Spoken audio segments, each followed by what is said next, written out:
আমি আব্দুল মালিক মিয়াকে খুঁজে খুঁজে জিজ্ঞাসা করলাম, কেন? বিষয়টা সম্পর্কে অবগতি হাসিল করার জন্য, আগে জানি বিষয়টা কি, তারপরে হইলো এই বিষয়টা সম্পর্কে শরীয়তের বিধান কি, সওয়াব হবে কি হবে না, গুনাহ হবে কি হবে না, যে বিষয় সম্পর্কে না জানলে বলা মুশকিল। আলহামদুলিল্লাহ, বিদ্যুৎ এসে গেছে? আচ্ছা, আলহামদুলিল্লাহ বলি। আলহামদুলিল্লাহ, আলহামদুলিল্লাহ। আজকে আব্দুল মালিক মিয়া এখানে আমাদেরকে কি জন্য একত্র করছেন? ঘুরায় গাড়ায় যা বলছেন খোলাসা হলো দোয়া করার জন্য। এই জায়গাতে নতুন জায়গা করছে, বাড়ি বেঁচে বেচা করছে, উনি যা দেখছে শুনছে, প্রচলিত মিলাদ কইছে, ওই শব্দটা কইছে, উদ্দেশ্য হলো দোয়া করা। আমরা দোয়া করি আল্লাহ তাআলা আমাদের সকলের হিদায়াতের ফয়সালা করে দেন এবং আব্দুল মালিক মিয়াকে সহি বুঝ দিয়ে দেন, তার পরিবারের সব সদস্যকে আল্লাহ দ্বীনের উপর উঠাইয়া দেন এবং এই ঘর বাড়ির মধ্যে বরকত দান করেন। বরকত আল্লাহ পাক দিতে পারেন, পৃথিবী থেকে বরকত দিতে পারে না।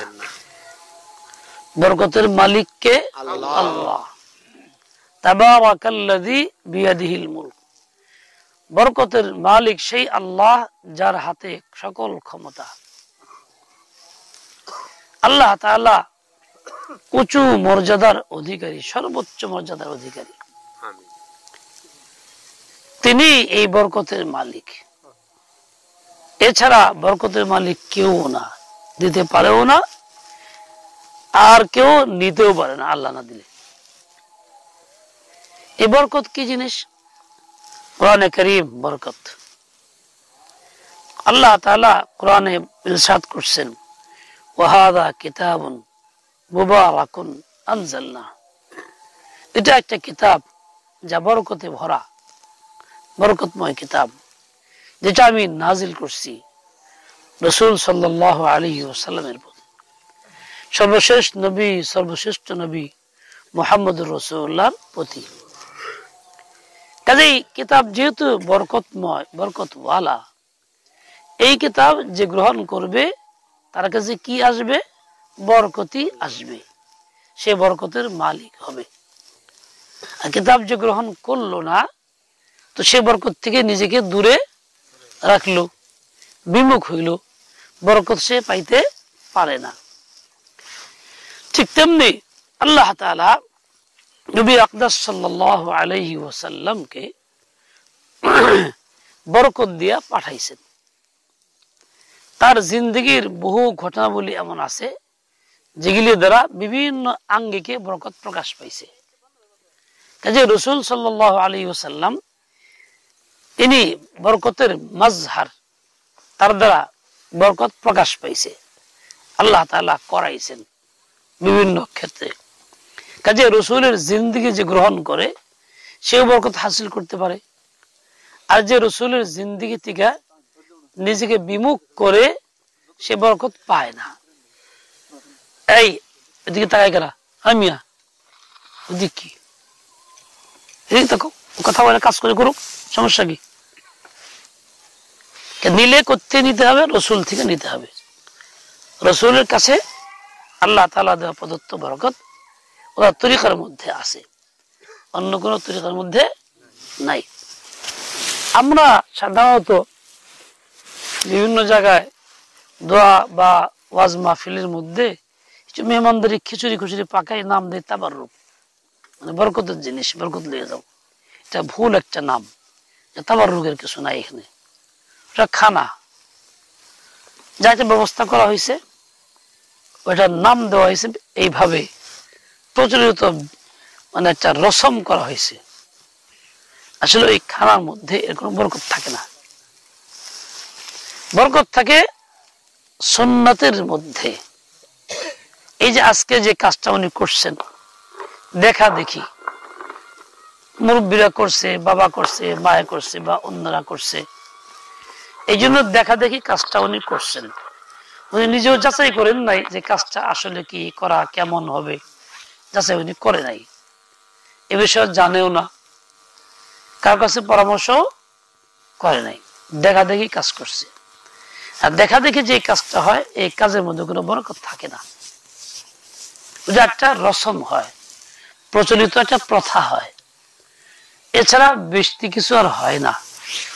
এই হলো প্রচলিত নিয়মে মানুষ যা করে। দেখেন আমাদের দেশে একটা সিস্টেম আছে, মানুষ মারা গেলে অনেক জায়গাতেই এরকম আছে, মৃত্যুর পরে কয়েকদিন পরে একটা দাওয়াতের অনুষ্ঠান করে খরচ নাম দিয়া, সেখানে অনেক লোককে দাওয়াত দেয়, সেখানে খানা পাকায়, খানা খাওয়ায়, কোথাও একটু মিলাদ নামে কিছু কথা বলে, কোথাও এমনি দোয়া করে, এভাবে চলতে থাকে। চর এলাকায়, আমাদের মানিকগঞ্জের চর এলাকায় একজনের বাপ মারা গেছে পরে এই লোকটা আমার ভাইয়ের সাথে সম্পর্ক ভালো, ভাইরে ধরছে যে একটু হুজুর রে দয়া করে এটা নিয়ে আসবেন। তো ভাই আমাকে বললো এই ঘটনা, আমাদের কাজে সহায়তা করে, লোকটা ভালো, আপনি গেলে ভালো হয়। তো পুরে যায় কমাও ছোট করো, তাই পারবো না।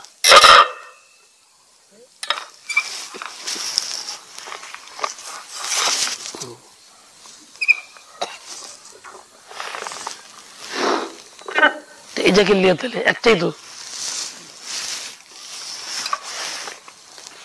আমি ছোট ভাইয়ের কথা ঠিক আছে যাইতে রাজি হয়েছি। তো গিয়ে দেখলাম জুমার নামাজের আগে আজান সময় হয়ে গেছে, ওখানে পৌঁছতে পৌঁছতে আজান হয়েই গেল। সেখানে দুইটা প্যান্ডেল পাশাপাশি, এক প্যান্ডেলে 500 লোক হবে, এক প্যান্ডেলে, এক প্যান্ডেলে মহিলা আর এক প্যান্ডেলে পুরুষ। এর মধ্যে বহু নামাজি লোক আছে, টুপিটে পরে বসছে। জুমার নামাজের পরে, জুমার আজানের পরে কোন লোকের বাইরে থাকার কোনো সুযোগ নেই। আল্লাহর হুকুম হইল এই, কোন কাজ থাকলে সেটা বন্ধ করে যাইতে হবে কোথায়? মসজিদে। শুধু এতটুকু সুযোগ আছে, ইস্তেঞ্জা দরকার, পেশাব দরকার, বাথরুম দরকার, উজু করা দরকার, এইটুকুর সুযোগ আছে।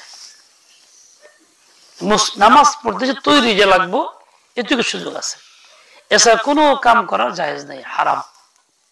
5 মিনিট পরে যাই গরুর একটু খাবার দিয়ে লই, এটাও জায়েজ নেই। 10 মিনিট পরে যাই একটা খরিদ্দার আইছে তার একটু সদাইটা দিয়ে লই, এটাও জায়েজ নাই, হারাম। ইনকামটাও হারাম। এটা আল্লাহ পাকের হুকুম, কোরআনে পাকের নির্দেশ, এভাবেই পালন করতে হয়। আর এখানে এই লোকগুলি সবাই বসছে একটা অনুষ্ঠানে, খাবার অনুষ্ঠানে। তারপরে ডাকতেছে আসেন দোয়া করে দেন। আমি বললাম না, আজান হয়ে গেছে, বসার সুযোগ নেই, আপনার মসজিদে আসেন, তারপরে দেখা যাবে। একজন লোকও আসলো না। মসজিদে গেলাম, সুন্নত পড়লাম, জুমা আমি পড়াইলাম, ইমাম সাহেব আমাকে দিলেন জুমা পড়ার জন্য, কিন্তু দেখলাম যে একজন লোকও আসে নাই। অনেক নামাজি লোকের চেহারা দেখে বুঝলাম আছে, কিন্তু সবই ওখানে জুমার নামাজ বাদ দিয়ে খাবার অনুষ্ঠানে বসে রাখলো। নামাজ পড়ে গিয়ে দিয়ে খাওয়া শেষ, কিছু আর কিছু বাকি আছে, কিছু চলছে, বসতেছে। ওই লোকগুলি মসজিদে গেলে 10 মসজিদ লাগবে ওই জায়গার, তাও জায়গা হইব না, কিন্তু কেউ যায় নাই। আচ্ছা বলেন, যেখানে নামাজ সবচেয়ে বড় ইবাদত, জুমার দিন আজান হয়ে গেছে, সেখানে আজানের পরেও নামাজের ডাকে সাড়া না দিয়া এই খাবার ডাকে সাড়া দিছে, এটাকে জায়েজ না না জায়েজ? হালাল না হারাম? এটা কি নেকি না গুনাহ? যে লোকটা আয়োজন করলো, ওই লোকটা এই আয়োজন করে এই লোকগুলোর নামাজ থেকে বিরত রাখলো, গুনাহে লিপ্ত রাখলো, তাহলে এই সকল গুনাহের জিম্মাদার হইল কেনা? যে লোকটা দাওয়াত দিয়ে আয়োজন করলো সে, সে এদেরকে এই সময় দিল। আর মানুষ খাওয়ার লোভী, তার কাছে 2 রাকাতের নামাজের দাম বেশি না, খাওয়ার দাম বেশি।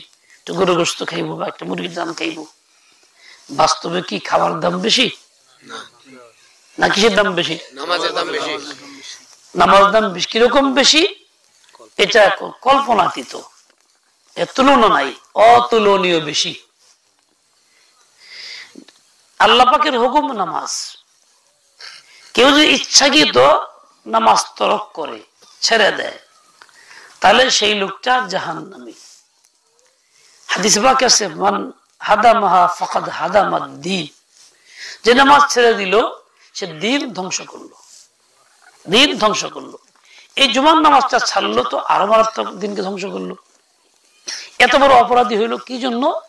খাওয়ার আশায়, খাওয়ার লোভে, খাওয়ার আয়োজনে। অবশ্যই খাওয়াটা নামাজে পরেও হইতে পারত, 2 ঘন্টা পরেও, কিংবা আরো 2 ঘন্টা আগেও হইতে পারত। ঠিক নামাজের সময় শয়তান ধোঁকা দিছে, এই সময় খানাটা দিয়ে মানুষকে নামাজ থেকে বিরত রাখছে। তাহলে এইগুলি লোকগুলি ইচ্ছাকৃতই নামাজ থেকে বঞ্চিত হইল, ইচ্ছাকৃতই গাফলতের মধ্যে রইল। তাহলে এই সবাই গুনাহের মধ্যে লিপ্ত হয়ে গেল। এমন শুধু তাই না, হাদিসে পাক আছে মান তারাকা সালাতা মুতাআম্মিদান ফাকাদ কাফারা। আল্লাহর নবী বলছেন ইচ্ছাকৃত যে নামাজ ছাড়লো সে কাফের হয়ে গেল, নিজের কাফের ঘোষণা দিল। তাহলে অপরাধটা কত বড়, ছোট না বড়? কত বড় হইল? যা কল্পনাতীত হইল। কিন্তু ওসিলা কি? খাওয়ার আয়োজন। ওই খাওয়ার আয়োজনটা ফরজও না, ওয়াজিবও না, সুন্নতও না, মুস্তাহাবও না।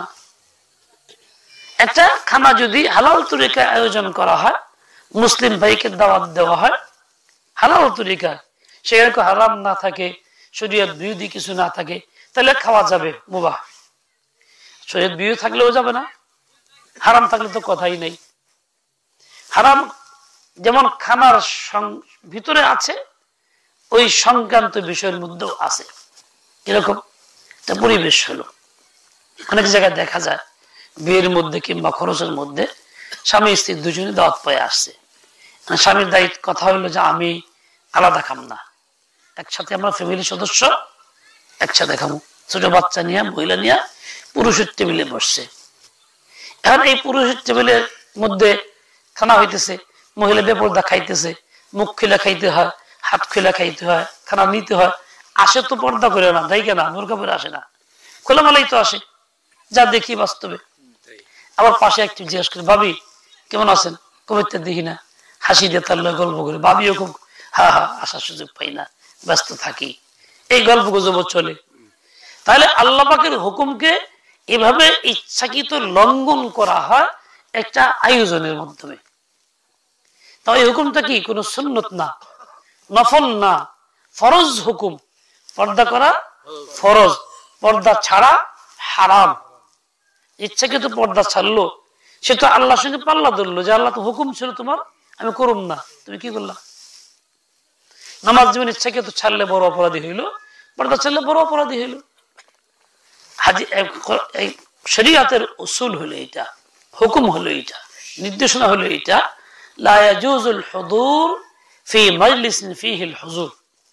যেই অনুষ্ঠানে কোনো খিলাফে শরআ গৃহীত কাজ, নাজায়েজ কাজ হয়, সেই অনুষ্ঠানে যাওয়া জায়েজ নেই, হারাম। আমি সাইদ নূরের জন্যও না, কোনো মাব্বরের জন্যও না, কোনো মেম্বারের জন্যও না, চেয়ারম্যানের জন্যও না। মনে করেন একটা বিয়ের অনুষ্ঠান, সেখানে গান বাজতেছে, তাহলে সেখানে যে একজন হুজুরকে দাওয়াত দিয়ে বিয়ে করার জন্য, তার যাওয়া জায়েজ নেই। দুজন মুরব্বী দাওয়াত দেবে সামাজিক ভাবে উপস্থিত থাকার জন্য, তাদের জন্য যাওয়া জায়েজ নেই। আরো যারা আসবে আত্মীয়, কারোর জন্য যাওয়া জায়েজ নেই, সবার গুনাহ হবে। মনে করেন মাইক বাজলো না, ওইখানে বিয়ের অনুষ্ঠান, সেখানে সব মহিলারা বেপর্দা চলতেছে, নতুন বেশ পইরা এক ধরনের কাপড় টাপড়, এক ধরনের ড্রেস পরে ঘুরতেছে বেপর্দা। ওই পুকুর থেকে পানি আনছে লাইন ধরে, অমুক খান থেকে পানি আনছে লাইন ধরে, এক ধরনের পোশাক পরে। আরে না, আবার কিছু ভিডিও করে তামসা করার লেগে, জায়েজ নাই, হারাম। ওইখানে কেউ যাওয়া জায়েজ নাই। বলে আমার দাওয়াত দিছে না, গিয়ে তো পারি না, এই মনে করলে গেলাম, মুখে দাওয়াত দিছে বলে এই যে উপস্থিতি, এটাও হারাম আমার জন্য। এরকম প্রত্যেক ব্যক্তির জন্য। কেন? শরীয়ত বিরোধী কাজ হইতেছে, লঙ্ঘন হইতেছে, আল্লাহর হুকুমের খেলাফ করা হইতেছে। এরকম যতগুলি মজলিসের মধ্যে যে কোনো প্রকৃতির গুনাহ হয়, সেখানে যাওয়ার অনুমতি কারো নাই। আমাদের ঈমান থাকলে কি করতাম? ভাই তোর এই কাজ বন্ধ কর, তাছাড়া যাব না, কেউ আসতাম না। কেন আসলে অনুষ্ঠান চলতো?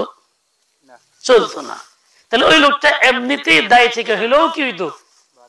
ভালো চেষ্টা করতো, বাদ দিত। 100 লোকের দাওয়াত দিয়েছে মুসলমান, 100 জন বল ভাই তুমি হারাম কাম করতেছো, এই জন্য আমার কেউ যাইতে পারবো না, অনুমতি নেই শরীয়তে। কেউ আসতো না, তখন কি বাদ দিত না ইচ্ছা করে? দিত কিনা? যে আসলে কেউ আসে না বাড়িতে, পোড়া কবাইলা এটাই বাদ, যা আপনারা আসেন, কইতো কি কইতো না? বুঝা কন কইতো কি কইতো না? নাকি 100 লোক দাওয়াত দিছি কেউ না আসুক গাতে কি হয়েছে এরকম কইতো? এরকম সাধারণত কর লোক নাই। তাহলে আমরা এই গুনাহ থেকে বাঁচলে তাই ওই লোকটাকেও, আয়োজকটাকেও আমি কি করতে পারতাম? গুনাহ থেকে বাঁচাইতে পারতাম। কিন্তু আমি নিজেও বাঁচি নাই, তারও বাঁচানোর সুযোগ দেয়নি, ব্যবস্থা করি নাই। আমি এক জায়গায় এরকম একটা খরচে গেছি, ওনার মতন জীবিত অবস্থা খরচ করছে, জানতাম না, আগে দাওয়াত দিছে অনুষ্ঠান গেছি, গিয়া জানলাম এইটা, দেখলাম যে যার খরচ সে নামাজ পড়ে নাই। জিজ্ঞেস করে নামাজ পড়ছেন? নামাজ তো পড়া পারলাম না, ঝামেলা। এই যে এই কামটা করলেন, আপনার কি এটা বলো নামাজ বড়? এইটাও তো মানুষের সেবা করতেছি, বড় কাম না? মানুষের সেবা করতেছে বড় কাম। তাহলে একটা ফরজ তরক কইরা অনুশোচনা নাই, আক্ষেপ নাই, আল্লাহর ভয় ভীতি অন্তরে নাই, ব্যথা নাই, উল্টা বলে যে বড় কাম, সেবা করতেছি। এক লোক মারা গেছে আমাদের অঞ্চলের, একসময় চেয়ারম্যান ছিল, দরবার ছিল শুক্রবার দিন, সেখানে আমিও ছিলাম হাজির, অনেক আগের কথা। আমাদের নামাজ জামার সময় হয়ে গেল, জুমার পাশেই মসজিদ, বারবার বলতেছি, হ্যাঁ কথা ছাড়ে না। শেষ পর্যন্ত আমাদের মুরব্বীদের চাপে ছাড়ছে, সবাই গেল, হ্যাঁ বসে রইল, নামাজ পড়তে গেল না।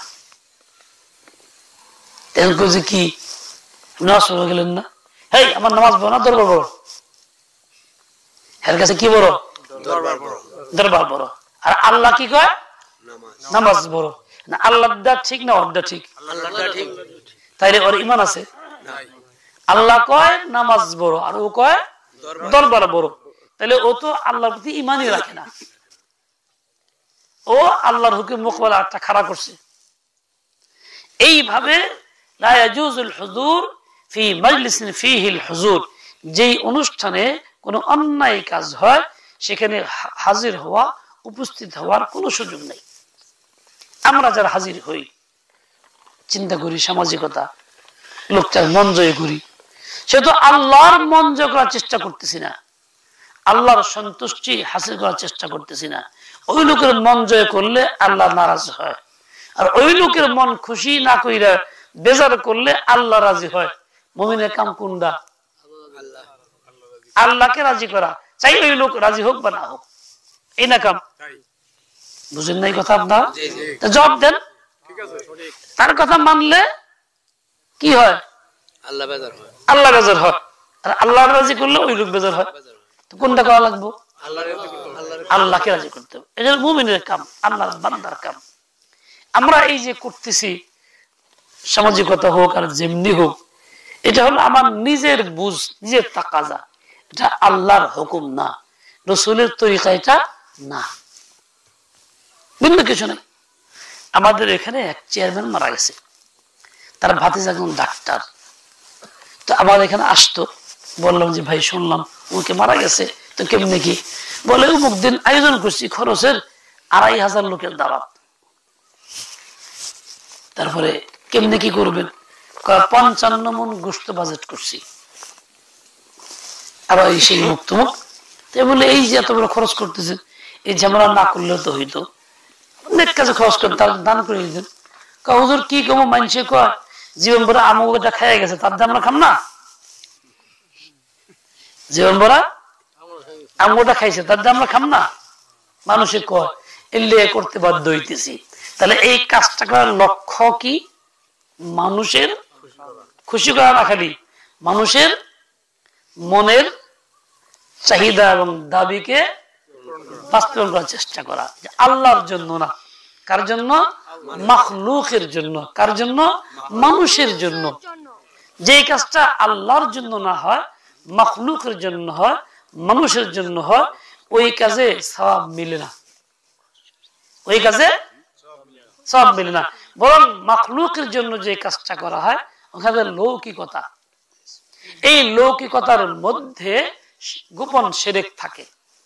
এই জন্যই কোরআনে পাকে আসছে মান কানা ইয়ারজু লিকা রাব্বিহ ফালইআমাল আমালান সালিহান ওয়ালা ইউশরিক বিইবাদাতি রাব্বিহ আহাদা। যে আল্লাহর সঙ্গে সাক্ষাৎ করতে চায় সেই লোকটা যেন নেক আমল করে, ফালইআমাল আমালান সালিহান, সে যেন নেক আমল করে। নেক আমল কোনটা? যেরকম নিজে বুঝে সেরকম না, সমাজে যেরকম করে সেরকম না, বাবা করছে ওরকম না, সেটা কোনটা? নবী যেটাকে নেক আমল বলছেন, সমর্থন করছেন, করে গেছেন সেইটা। ওয়ালা ইউশরিক বিইবাদাতি রাব্বিহি আহাদা, সে যেন আল্লাহর ইবাদতের সঙ্গে কাউকে শরীক না করে। আল্লাহর ইবাদতের সঙ্গে শরীক না করে এর ব্যাখ্যা কি? মুফাসসিরিন এই আয়াতের ব্যাখ্যা হাদিস উল্লেখ করছেন, আর রিয়াউ শিরকুন, মানুষকে দেখানোর জন্য যে কাজটা করা হয় এটা শিরক। মানুষকে দেখানোর জন্য যে কাজটা করা হয় সেটা শিরক। একজন লোক সে নির্বাচনের প্রার্থী, অনেক সময় এরকম হয় আগে নামাজ কালাম পড়ে না, প্রার্থী হইলে সে কি করে? নামাজ পড়ে, মসজিদে যায়, দোয়া চায়, বলে প্রার্থী, বলে ঘরে ঘরে সব জায়গায় যায়, মসজিদে যায়, ইলেকশন গেলে কি আবার যেই সেই হয়ে যায়। তাহলে এই লোকটা যে নামাজ পড়ছিল আল্লাহর জন্য, আল্লাহর জন্য পড়ে থাকলে সে বাদ দিত, কি করতো? পড়তেই থাকতো। তাহলে এই লোকটা যে পড়ছিল আল্লাহর জন্য পড়ে না, আল্লাহর খুশি করার জন্য না, বরং মুসল্লি দিনদার নেককার লোকদেরকে আকৃষ্ট করার জন্য। তাহলে তার উদ্দেশ্য হলো মানুষকে আকৃষ্ট করা, লৌকিকতা, মানুষকে দেখানো, নামাজ পড়ে। এই লোকটার নামাজ যদি বাহ্যিক ভালো, কিন্তু এর মধ্যে আছে শিরক। কেন? যে আল্লাহর জন্য না, রিয়া, লৌকিকতার জন্য, ওই মাখলুকের নজর, মাখলুকের প্রতি নজর, সেই জন্য ওই কাজটা সে করতেছে। দেখেন, আপনি একজন ভালো মানুষ, তাহাজ্জুদ পড়েন, নামাজ কালাম নফল পড়েন, ইশরাক চাষ পড়েন, আপনার আমল ভালো। কিন্তু দেখা গেল একদিন লোকজন আসছে কোন কাজে আপনার কাছে, আপনার শরম লাগতেছে, হ্যাঁ এই ইশরাক চাষটা কেমনে পড়ি, দিকে ভালো, আপনি পড়লেন না। এই যে আপনি বর্জন করলেন, কি জন্য? মানুষজন আসছে সেজন্য। মানুষের উদ্দেশ্যে নেক আমল কি হলো? ছাড়া হইলো। এটাও শিরক, এটাও কি শিরক। আবার গেছেন অনুষ্ঠানে, সেখানে লোকজন আছে, সেখানে 2 রাকাত নফল বেশি পড়লেন, কি জন্য? মানুষ দেখলো আমি ভালো নেক আমল করি, নফল পড়ি, চাষ পড়ি, মাগরিবে আউয়াবিন পড়ি, মানুষ দেখুক। তাহলে এখানে এই নামাজটা কেন হইলো? আল্লাহকে রাজি করার জন্য না মানুষকে দেখানোর জন্য? তাহলে এই লোকটা যে আল্লাহকে রাজি করার জন্য হইতো, মানুষ দেখলে ছাড়তেও না, মানুষ দেখলে করতেও না। মাখলুকের জন্য ছেড়ে দেওয়াও রিয়া, মাখলুকের জন্য করাও কি রিয়া। আর রিয়ার নাম শিরকে খাফি, শিরক, আর রিয়াও শিরকুন। তাহলে ফালইআমাল আমালান সালিহা, এমন নেক আমল করবে যে নেক আমলের মধ্যে আল্লাহ থাকবে, মকসদ সন্তুষ্টি আল্লাহর অর্জন করার লক্ষ্য থাকবে। ওয়ালা ইউশরিক বিইবাদাতি রাব্বিহি আহাদা, যেখানে রবের সঙ্গে শিরক উদ্দেশ্য থাকবে না, রিয়া লৌকিকতা থাকবে না। এই চিন্তা করলে আমরা যে কাজগুলি করি, এই কাজগুলি হিসাব করে পাবো আমরা তালাশ করে? বেশিরভাগ কাজ তো এমন হবে যার মধ্যে কিছু একটা ঝামেলা আছে। তা আল্লাহ কাছে জবাবটা কেমনে দিব? আজকে এই ভাই আব্দুল মালিক মিয়া অনেক লোকের খাওয়াইছে, তার সাধ্য মতো খাওয়াইছে, নারীদের ব্যবস্থা হয়েছে। জিজ্ঞাসা করলাম, বলে মহিলাদেরকে ওই আলাদা জায়গা করছি, বেশ ভালো, কথার কথা ভালো, কিন্তু খাওয়াইলো কারা? পুরুষরা। যে পুরুষটা খাওয়াইছে সে কি পর্দা করে খাওয়াইছে না পর্দা ছেড়ে খাওয়াইছে? কথা কর নাকি? যে মহিলারা খাইছে তারা কি দেখে খাইছে না খোলামেলা শরীর খুলে হাত পা খুলে খাইছে? তাহলে এই পুরুষদের সামনে একত্র ইচ্ছাকৃত করা হইলো, এটা একটা কবিরা গুনাহ। পুরুষরাও গুনাহে লিপ্ত হইল, ওই মহিলারা যারা তারাও গুনাহে লিপ্ত হইল। যেহেতু এরকম একটা পরিবেশ চলছে, বেপরদা হইতেছে, এমন জায়গায় যারা আসছে প্রত্যেক গুনাহগার। শুধু ওইখানে না, এখানে যারা আসছে একই অনুষ্ঠানের অংশ, তাহলে ওইটাকে সমর্থন করা হইলো। মুখ দিয়ে কইলাম না পছন্দ করি, কিন্তু কাজের দ্বারা কি হইলো? সমর্থন করা হইলো। এই পুরুষদের জন্য না যায় হারাম হইলো। তাহলে কতগুলি সমস্যা একবারে হইলো, কি জন্য? না জানার কারণে। যদি বিষয়টা জানতো, জিজ্ঞাসা করতো কেমনে করবো, তাহলে একটা সহি তরিকা তাকে বলে দেওয়া যাইতো, সেই অনুযায়ী করলে হয়তো মাপ পাইতো, পয়সাটা খরচটা কাজে লাগতো। ওই অনুযায়ী না করার কারণে পয়সা খরচ ঠিকই হইলো, কিন্তু কাজে লাগলো না। দেখেন, কথার কথা, উনি 500 লোক খাওয়াইছে, মনে করেন 500 লোকের খাওয়াইয়া যেই সওয়াবটা হাসিল হবে সহি তরিকা হইলে, একটা হারাম করলে তার চেয়ে ক্ষতি বেশি হবে না কম হবে? তার চেয়ে ক্ষতি বেশি হবে। একটা ফরজ তরক করলে তার চেয়ে ক্ষতি বেশি হবে না কম হবে? আচ্ছা, মনে করেন কথার কথা বলছি, চাই না আমি কি হয়েছে, এখানে যারা আসছে সবাইকে নামাজের ওয়াক্তে নামাজ পড়ছে? হয়তোবা অনেকেই পড়ে নাই। এই যে লোকগুলি নামাজ ছেড়ে দিল ওই জুমার দিনের মতো, ওই অনুষ্ঠানের মতো, তাহলে এই নামাজ ছাড়া দায়ী হইল কেরা? যিনি আয়োজন করছে উনি। এই যে লোকগুলি কাজকর্ম করছে, খুব ব্যস্ত ছিল, এই খানা আনো, এই পানি আনো, এইটা ধো, ওইটা স্বাভাবিক বড় কাজের মধ্যে এটা হয়েই থাকে। আর ওই যে সমস্ত লোকগুলি কাজগুলি করে তাদের বেশিরভাগ একাধিক ওয়াক্ত নামাজ আদায় হয় না। নামাজি থাকলেও ওই দিন নামাজ ছেড়ে দেয়, খুব ব্যস্ত। শুধু এই কাজে না, দেখেন আজকাল যে ওয়াজ মাহফিল হয় বড় ধরনের, সেখানেও দেখবেন কিছু লোক নামাজ ছেড়ে দিছে, এই দায়িত্ব ওই দায়িত্ব, এটা করতে গিয়া ওইটা করতে গিয়া। যেই ওয়াজ মাহফিলের আঞ্জাম দিতে গিয়া নামাজ ছেড়ে দিল কিংবা জামাত ছেড়ে দিল, ওই ওয়াজ মাহফিলের আঞ্জাম দেওয়া জায়েজ নাই, কারণ কবিরা গুনার কারণ হইল, ওই লোকগুলি গুনাহে লিপ্ত হইল, তাহলে আয়োজকরা গুনাহের কারণ হইল। তাহলে আমরা কত ভুলের মধ্যে আছি, জড়ায় রয়েছি ভুলের মধ্যে, যা করতেছি খালি মনে করতে ভালো করতে, নেক আমল করলাম। এই যে একটা প্রথা, মৃত্যুর আগে খরচ করে যাই, এটা অনেকের মনে আছে, এই দেশে হয়তো বেশি আছে, আমার অঞ্চলে এটা আগে ছিল, এখন নেমে কমে গেছে, এখন আমার অঞ্চলে আর দেখি না সাধারণত। মৃত্যুর আগে খাওয়া যায়, কি আমার খরচ আমি করে চলে গেলাম, এটা একটা সম্পূর্ণ বানানো একটা কাজ, এগুলো ভিত্তি নেই, সুন্নত এখন আমল নাই, সম্পূর্ণ বানানো।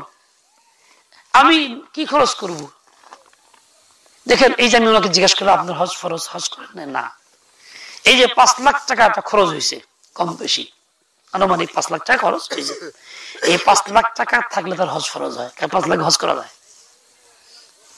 তাহলে একটা ফরজ হজ তার জিম্মায় ছিল, যে আয়োজন তার কাছে হয়েছিল, সেই ফরজ হজকে বাদ দিয়া লোকের খানাকে কি দিল?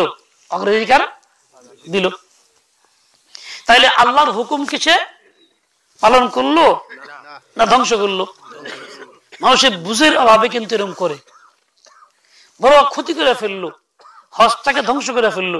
এখন যে বলি হজ করে টাকা নাই, খরচ হয়ে গেছে গা, না তুমি করা লাগবো, আমি জমিন বেচুন, জমিনও তো নাই, ছেলেরা তো দেয় না, এইরকম তার বাহানা চলতে থাকবে। তাহলে এর দ্বারা কি হবে?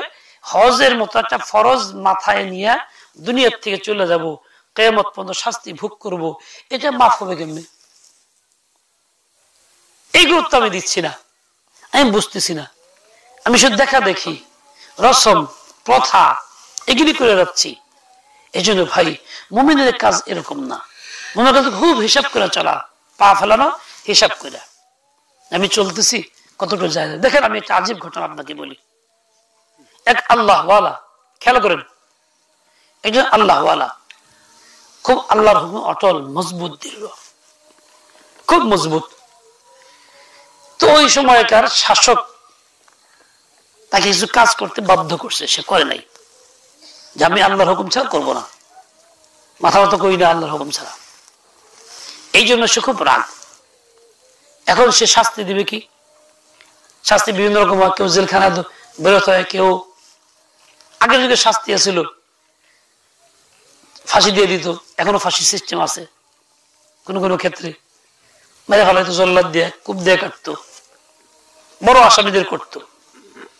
আরেকটা সিস্টেম ছিল, বাঘ পালতো রাজা বাদশারা, যারা শাস্তি দেওয়ার তারে ওই বাঘ 3 দিন না খাওয়া রেখা ও তারে বাঘের সামনে ছেড়ে দিত। 3 দিন না খাওয়া থাকে যে বাঘটা, তার কি পরিমাণ আক্রোশ লোকটার উপরে হবে, এভাবে তারা খেয়ে ফেলবে। হ্যাঁ, কল্পনাতীত। ওই ওনাকে বলছে ঠিক আছে আমি এই বাঘের 3 দিন না খাওয়া বাঘের সামনে দেবো শাস্তি, আমার হুকুম কেন মানলো না? উনি এত মোটেই বিচলিত না, একদম স্বাভাবিক। জিকির আমল সব করে 3 দিন বন্ধ। মানুষ মনে করছে এই কথা কইলে জ্বরের সূত্র সব বন্ধ হয়ে যাবো, খাওয়া দাওয়া পেশাব বেগার ঘুম হারাম হইব, হায় কি হবো, কিচ্ছু না। কারণ সম্পর্ক কার সাথে? আল্লাহর সাথে। মৃত্যু একদিন আসে হবে। আমি হকরিব থেকে মারা যাবো তো আমার অসুবিধা কি? তাই আল্লাহ আমার সাহায্যকারী। 3 দিন পরে ঠিকই ওনাকে নিয়ে বাঘের সামনে দিছে, একদম 3 দিন না খায় রেখে বাঘের সামনে দিছে। দিছে পরে উনি স্বাভাবিক এমন এসে বসছে, বাঘটা আস্তে করে সামনে এসে ওনার পাউচাটা শুরু করছে। বাঘটা আক্রমণ করবো, গলায় কামড় দিয়ে ফেলাইবো, রক্ত খেয়ে ফেলাইবো, ফাইলে ফেলাইবো, কিচ্ছু না। এসে পাউচাটতেছে 3 দিনের না খাওয়া বাঘ। এই দৃশ্য দেখলো উজির নাজির সবাই সর্বনাশ, এরকম ব্যক্তি পাউচাটতেছে। এদিকে তার বিবি বাসায় কাঁদতেছে যে হায় আমি বৃদ্ধ হয়ে গেছি, আমার স্বামী তখন খেয়ে ফেলছে, কান্নাকাটি করতেছে। স্বাভাবিক মা বোনদের দুর্বলতা, দুশ্চিন্তা। এরপরে উজির বলল বাদশাকে, স্যার আমরা খুব ভুল করতেছি, এই লোকটা বড় আল্লাহওয়ালা, তাড়াতাড়ি মাফ চান, না হলে বিপদ আসবে সাংঘাতিক, গজব বেরো যাবেন। নাহলে এই যে লোকের এই ক্ষুধার্ত বাঘ যার পাউচাটে, এই লোকের সাথে পারা যাবে না, বড় আল্লাহওয়ালা, তাড়াতাড়ি মাফ চান। জলদি জলদি গিয়ে মাফ চায় ফেরত নিয়ে আসছে, বাড়িতে পাঠাই দিছে পরে হারাম বিবি কান্নাকাটি করতে বাড়িতে এসে গেছে। কি ভাব কেমন আইলেন? আমি তোমার কাছে আপনি আর নাই, বিধবা হয়ে গেছি, কেমন আইলেন? কেন আল্লাহ আমার আনছে, কেমনে কি হইল? এরকম আমি আমার ভালো হয়েছে বাঘের সামনে পাও চাটতেছিলাম, জিকির করতেছিলাম। তখন বিবি বলে সত্য একটা কথা কোন, বলে কি? বাঘ আপনার পাও চাটতেছিল, আপনার মনে কি খেয়াল আসতেছিল কোন তো দেখি, মানে কি কল্পনা ছিল? উনি বলতেছে আমি চিন্তা করতেছিলাম যে বাঘ যে পাও চাটতেছে এর মুখে লালা পায়ে লাগতেছে, এটা পাক না না পাক, আমি চিন্তা করতেছিলাম। বুঝেন নাই? যে বাঘের জিহ্বা আমার চাটতেছে, তাহলে ওর মুখের লালা তো লাগতেছে, এইটা পাক না না পাক আমি এই চিন্তা করতেছিলাম। এমনি যেসব তো জীব জন্তু এরকম আক্রমণ করে ফেরাসেরা খায়, এসব জীব জন্তুর লালা না পাক, কিন্তু মুখ দিয়ে এসে নাপাক হয়ে যায়। দেখেন যেখানে মৃত্যুর একেবারেই তার প্রান্তে, মৃত্যুর হাতে, এমন একটা সময় তার কি চিন্তা? দুনিয়ার কোনো আশা না, বিবির চিন্তা না, বাচ্চার চিন্তা না, চিন্তা হলো আখিরাত। দেখে দ্বীনের হুকুম কি, আমি এখন এই পাওয়াটা ধুইবকে ধুইব না। আল্লাহ ওয়ালা যে হয়, আল্লাহর বান্দা যে হয়, তার মানসিকতা কিরকম হয়, কত দৃঢ় মজবুত থাকে, কত মুস্তাকিম হয়। আল্লাহ রাখুক আমাদের কি ওই জায়গায় গেলে আমাকে অবস্থা হইতো কি? আমাকে জিজ্ঞেস করতে পারতাম না, এমনি শেষ হইতাম। বাকি পাঁচটা যদি ছাত্র ধরেন তা চিন্তা করতাম এগুলি। তাহলে আমাদের মানসিকতা কি, ওনাদের মানসিকতা কি? কেন? সম্পর্ক আল্লাহর সাথে। কেন যে আল্লাহর হুকুম মতো চলে, রাসূলের তরিকায় চলে, তার জিন্দেগি এমন হয়, আর আমাদের জিন্দেগি ভিন্ন রকম হয়। এজন্যই আমরা হালাল করতে গিয়েও হারাম করতেছি, ভালো কাজ করতে গিয়েও ক্ষতি করতেছি, কিন্তু কোনো খবর নেই। ভালো মন্দ মিলিয়া সব এক হয়ে খিচুড়ি বানায় ফেলাইতেছে। এজন্যই কোনো কাজের তারাক্কি নাই, জিন্দেগিতে বরকত নাই। এজন্য নেক আমল নামায় জমা নাই। এই জন্য এইভাবে রয়ে গেছি, আমল নামা নাই খালি। ও ভাই, আল্লাহ যে কদিন হায়াত রাখছে, সে কদিন সুযোগ আছে, এই হায়াতের কদর করি, এই হায়াতের কাজে লাগাই, সম্পূর্ণ আল্লাহর হুকুম মতো চলার পাক্কা ইরাদা করে একেবারে শতভাগ চলার চেষ্টা করি। রাসূলের তরিকা চলার জন্য পাক্কা ইরাদা করি, শতভাগ চলার চেষ্টা করি, কে রাজি হবে কে হবে না, কে বেজার হবে কে খুশি হবে, পরোয়া না করি। পরোয়া কার করি? আল্লাহ তাআলা। হযরত মুআবিয়া রাদিয়াল্লাহু আনহু আম্মা জান আয়েশার কাছে লিখছেন চিঠি। আম্মা জান আয়েশা কি আমাদের নবী মুহাম্মদুর রাসূলুল্লাহ সাল্লাল্লাহু আলাইহি ওয়াসাল্লামের স্ত্রী, কম বয়সের স্ত্রী।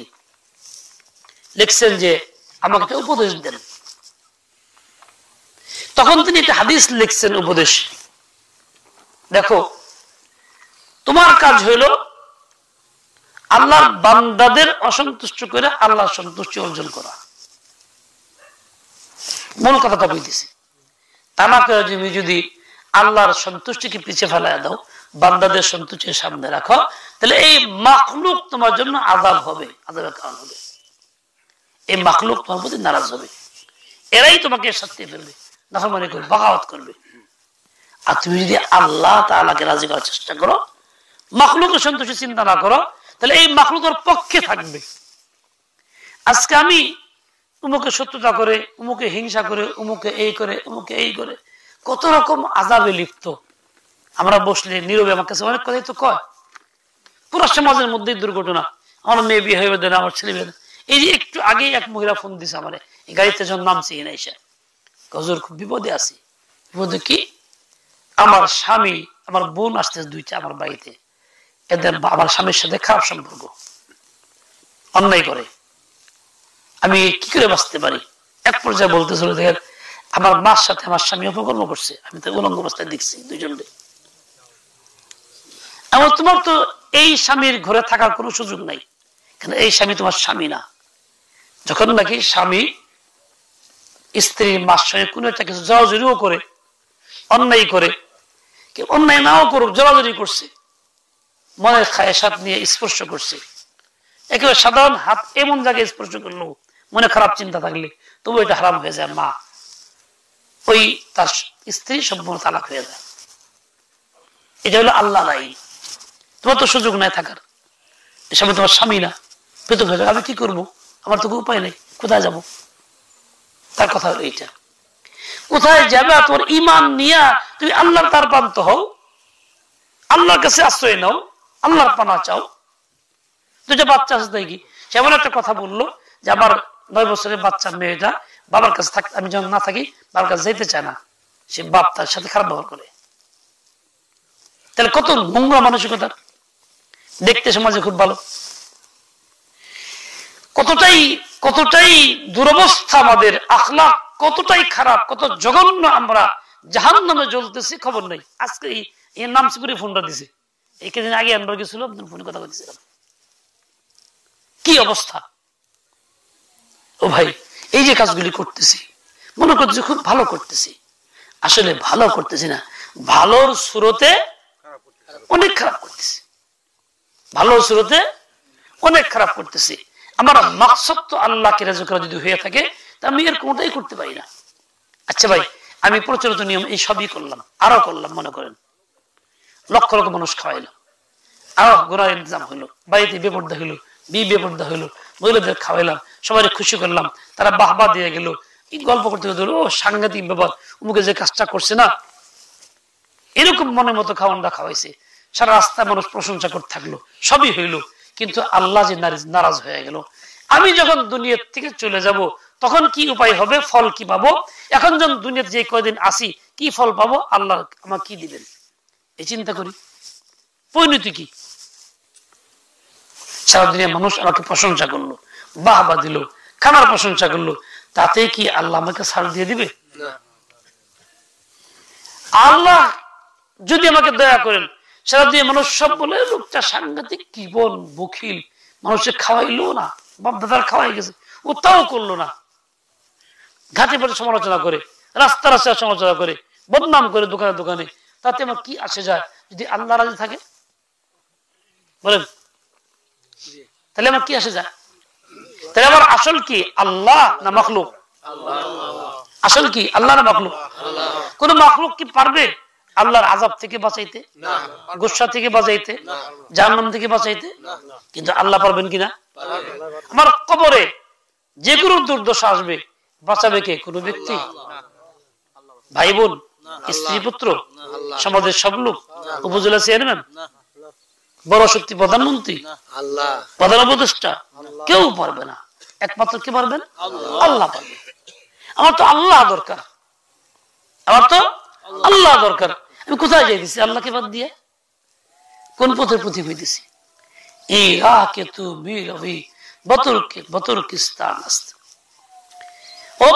তুই মক্কা যাওয়ার জন্য এই পথে চলছো, ভুল করতেছো। এই পথ তুর্কিস্তানে গেছে, তুর্কের রাস্তা, তুমি কই যাও? শেষে যাইবা কোথায়? তুর্কে গিয়ে উঠবা, মক্কা পাইবে না। আমি আপনি সামাজিকতায় যে সমস্ত কাজগুলি করতেছি মনে করছি খুব ভালো, এর দ্বারা আল্লাহ সন্তুষ্টি লাভ করতেছি, না, এটা দুজকের রাস্তায় চলতেছি, জাহান্নামের রাস্তায় চলতেছি। জান্নাতের পথ এটা না।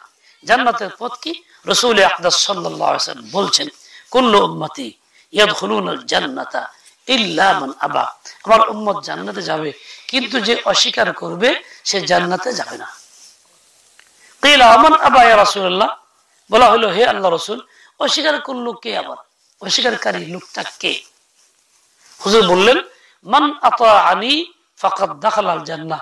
জীবনের সকল ক্ষেত্রে আমি নবীর অনুসরণ করলো, হুবহু করলো, সে জান্নাতে যাবে। ওমান আসানি ফাকাদ আবা। যে জীবনের সকল ক্ষেত্রে আমি নবীর তরিকা অনুসরণ করলো না, সে অস্বীকারী হইল, সে জাহান্নামী। এবার দেখেন, এই হাদিসের আওতায় নিজেকে মাপি।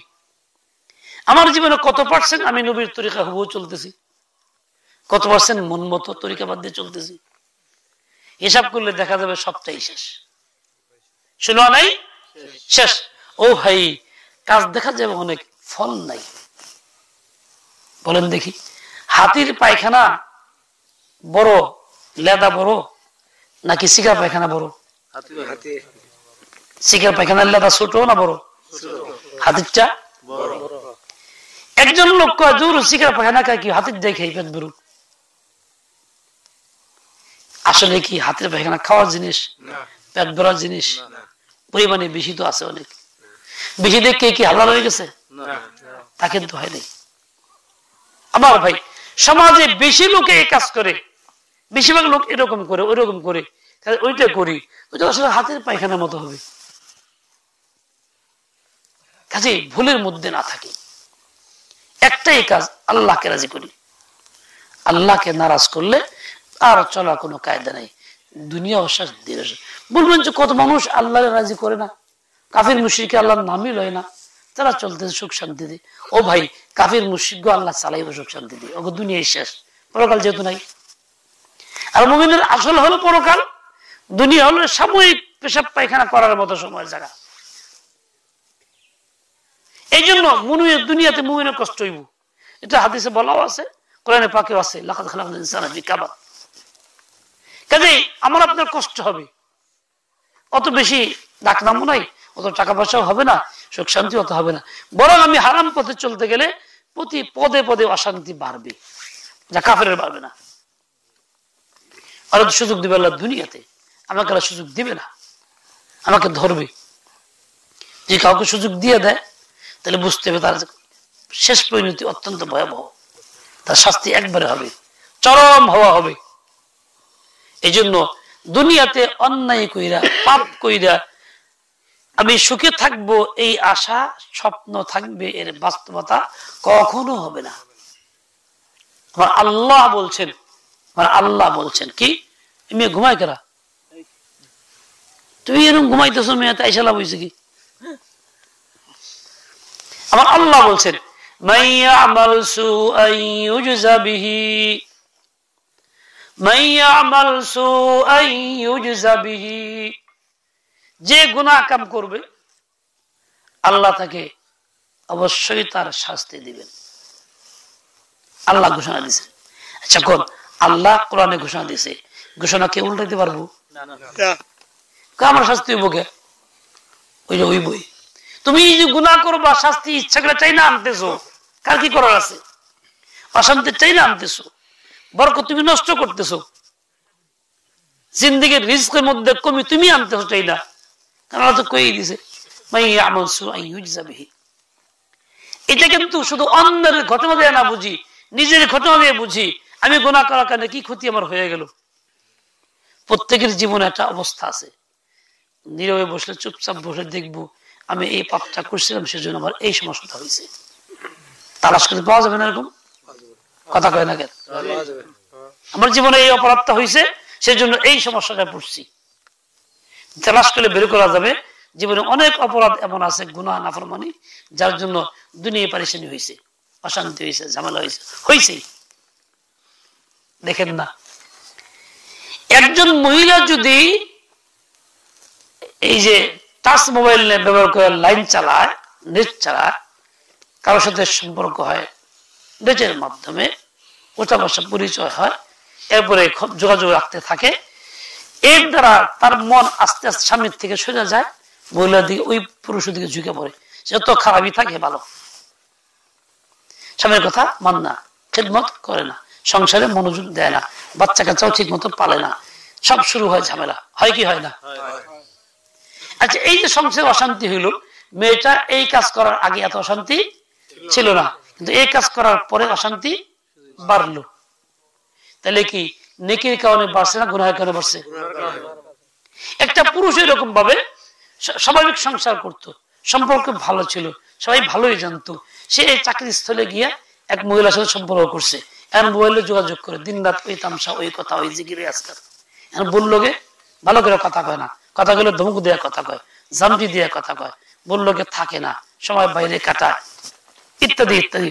বহু পরেশান, কান্নাকাটি করে, এর কাছে বলে ওর কাছে বলে তাবিজ দিবার যায়। এই যে অশান্তিটা কেন হইলো? নেকির কারণে গুনাহের কারণে? মানে একজন গুনাহ করছে, পুরো সংসারে কি পড়ছে? অশান্তি আসছে। এক পক্ষ গুনাহ করছে, পুরো সংসারে কি আসছে? অশান্তি আসছে। এটা খুব স্বাভাবিক জিনিস, চোখের নজরে আমাদের আছে এগুলি। যদি এই মোবাইলটা না দেওয়া হইতো, পুরুষটা না দিত, তাহলে হয়তো বা এই পর্যায়ে গড়াইতো না। পুরুষটা মোবাইল ব্যবহার না করতো, এই পর্যায়ে গড়াইতো না। তাহলে এই মোবাইল একটা হাতিয়ার গুনাহের।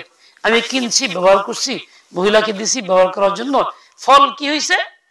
ইচ্ছাকৃত গুনাহের আসবাব দিয়া আমি বিপদে পড়ছি। কথা বলেন, বাস্তব না বাস্তব? আমার এই যে খুব জানা একজন লোক, 2 মাস আগে বিয়ে হয়েছে, এক মেয়ে, বিয়ের 2 দিন পর থেকে সংসার করবার আসে। সেসব জানাইছিল বাপ মারে, আমার বিয়ে দিও না, আমার একটা অমুক সম্পর্ক আছে, বুঝাই বুঝাই বাপ মা তারা দিছে, তার সাথে সম্পর্ক। বিয়ের পরে সে বাপের বাড়িতে এসে তার কাছে চলে গেছে, না আমাদের আজ ছবি টবি উঠাইছে, তাদের সম্পর্ক তারা রাখছে, স্বামীর সাথে ভীষণ গন্ডগোল। একাধিক বৈঠক হয়েছে, শেষ পর্যন্ত সারা খাড়া করার জন্য সিদ্ধান্ত নিয়ে ফেলছে। কেন হইলো এটা? কি নেকির কারণে না গুনাহের কারণে? বাপ মা ভালো চিন্তা করছে, পয়সা খরচ করছে, লোকজন দাওয়াত দিছে, কিন্তু সবটাই বিফল গেল একটা গুনাহের কারণে। তাহলে গুনাহ কি সুখ আনে না অসুখ আনে?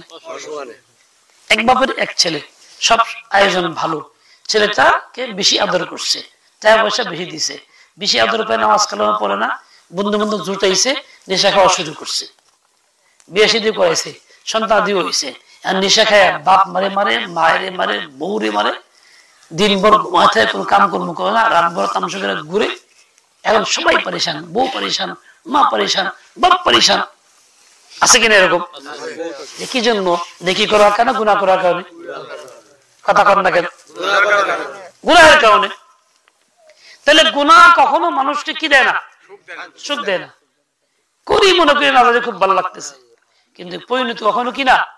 সুখ না। আল্লাহ বলেই দিয়েছেন, ঘোষণা দেওয়া আছে,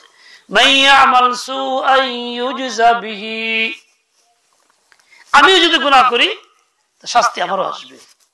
এমন না যে হুজুর বড় আলেম মানুষ তাই ওনার আসবে না, না, আমার তো আসবে, আমি তো আল্লাহর বান্দা, আমি তো আল্লাহর হুকুম মেনে চলতে হয়।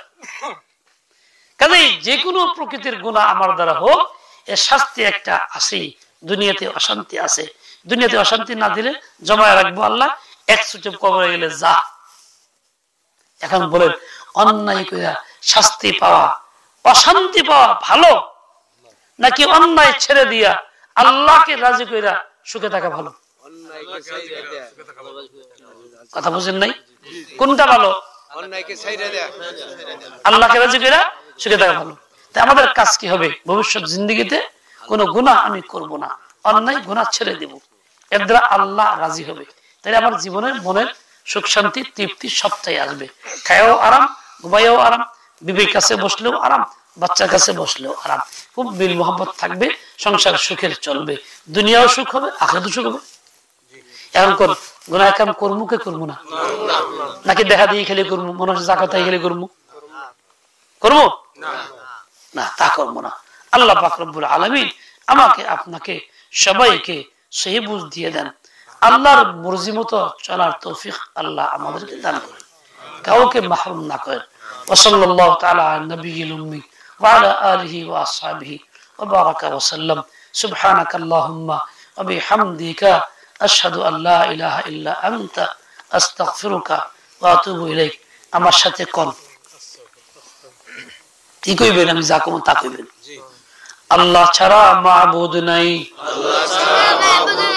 জোরে কইেন আল্লাহ ছাড়া মাবুদ নাই,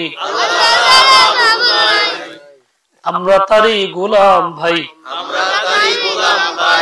আমরা কার গোলাম? আল্লাহ ছাড়া মাবুদ নাই, আমরা তারই গোলাম ভাই। মহাগ্রন্থ আল কোরআন নাজিল করেছেন আর রহমান, মহাগ্রন্থ আল কোরআন নাজিল করেছেন আর রহমান। হযরত মুহাম্মদ শেষ নবী, জোরে বলি মুহাম্মদ শেষ নবী। গোলাম আহমদ মিথ্যাবাদী, হযরত মুহাম্মদ শেষ নবী, গোলাম আহমদ মিথ্যাবাদী। শেষ নবী মুহাম্মদ, ঈসা নবী উম্মত, শেষ নবী মুহাম্মদ, ঈসা নবী উম্মত। নতুন কোন নবী নাই, সংসদেও আইন চাই, নতুন কোন নবী নাই, সংসদেও আইন চাই। পাপ করা হারাম, পাপে নাই আরাম, পাপ করা হারাম, পাপে নাই আরাম। হাতে হাতে মোবাইল ফোন, ইমান আমল করছে খুন, হাতে হাতে মোবাইল ফোন, ইমান আমল করছে খুন। দেখতে মোবাইল ফোন, নেক আমলে ধরছে ঘুন, দেখতে মোবাইল ফোন, নেক আমলে ধরছে ঘুন, দেখতে মোবাইল ফোন, নেক আমলে ধরছে ঘুন। ধর্ম বর্ণ ভিন্ন মত, সবার জন্য খিলাফত, ধর্ম বর্ণ ভিন্ন মত, সবার জন্য খিলাফত, ধর্ম বর্ণ ভিন্ন মত, সবার জন্য খিলাফত। ইসকনের একই গুণ, ওরা করে মানুষ খুন, ইসকনের একই গুণ, ওরা করে মানুষ খুন। আকিদায়ে খতমে নবুয়ত, দ্বীন ও ঈমানের হেফাজত, আকিদায়ে খতমে নবুয়ত, দ্বীন ও ঈমানের হেফাজত। সাইদুর কেবল আইলা লাভ কি? শেষই তো। অমুসলিমদের দাওয়াত, জোরে কোন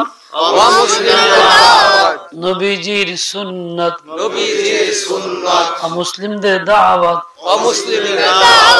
নবীজির সুন্নাত। তাতে বাড়বে উম্মত, তাতে বাড়বে উম্মত, তাতে বাড়বে উম্মত, তাতে বাড়বে উম্মত, তাতে বাড়বে উম্মত, তাতে বাড়বে উম্মত, যাবে তারা জান্নাত, যাবে তারা জান্নাত, যাবে তারা জান্নাত। যাবে তারা জান্নাত। আল্লাহ পাক সহি বুঝদান আমলের তৌফিক দান করেন। আল্লাহুম্মা সাল্লি আলা সাইয়্যিদিনা মাওলানা